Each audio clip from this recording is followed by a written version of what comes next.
But let's get into it. Okay. Shall we? I'm gonna interview you really quick. So why did you love this book when you first read it? Well, first of all, how old were you when you first read this book?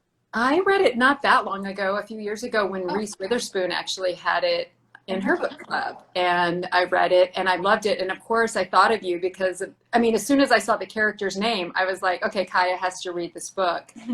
And I loved the story and I loved the book. And I thought it's a good story for a young woman because it's really a coming of age story. Hmm.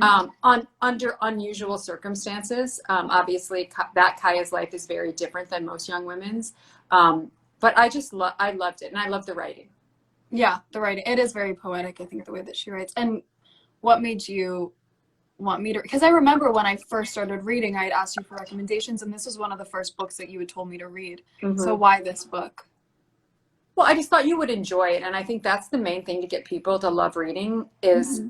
is finding stories that capture their imagination. And I feel like this story has